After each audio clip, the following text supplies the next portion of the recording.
Cum să devii adevăr? Cum a venit adevărul în 96?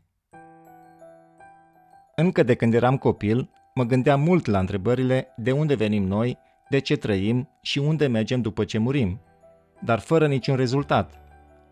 Tatăl meu a murit când eu aveam doar 9 ani și se pare că frica de moarte m-a determinat să mă gândesc la aceste lucruri. Am continuat să meditez la aceste întrebări și mai târziu în viață, dar părea că nu există nicio cale de a găsi răspunsurile. Pe la 30 de ani m-am adâncit în literatura religioasă, dar nici aceasta nu a reușit să-mi satisfacă întrebările, așa că am decis că într-o zi voi medita asupra lor de unul singur.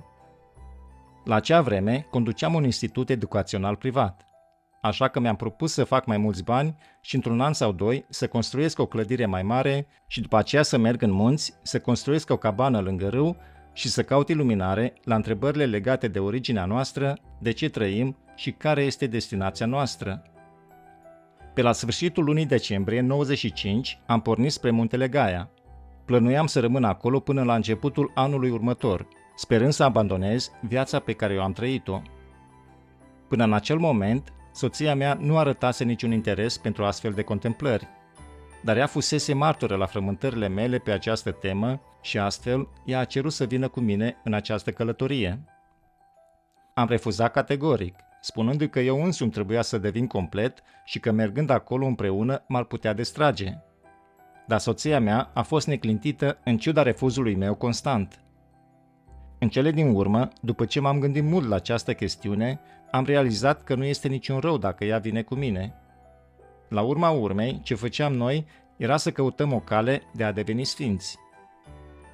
Deși eu meditasem timp de 3 luni înainte de a ajunge la Gaia și continuasem să meditez la Gaia, eu încă nu atinsesem iluminarea. Soția mea, pe de altă parte, a reușit să atingă iluminarea după 3 zile și 3 nopți. Ea stătea în camera alăturată și puteam să-i aud bucuria, dar ea a încercat să nu o arate în caz că mi-ar fi distras atenția. Inițial nu m-am simțit foarte bine în legătură cu întreaga situație, dar apoi m-am gândit că era grozav că cel puțin unul dintre noi reușise să obțină ceea ce noi venisem să obținem. A fost atunci când eu m-am uitat în urmă la viața pe care eu am trăit-o și m-am gândit că nu putea exista nimeni mai păcătos decât mine și că ideea că o persoană oribilă ca mine să devină un sfânt ar fi de râsul lumii. Așa că am meditat cu sârguință, eliminând fără milă sinele meu, iar și iar. Apoi, într-o zi, adevărul a apărut. Am realizat că acest adevăr eram eu și am putut să-i întâlnesc pe Isus și Buddha în rai, precum și pe numeroși sfinți. Am realizat că, deoarece eu eram adevăr, devenise soarta mea să predau acest adevăr oamenilor lumii.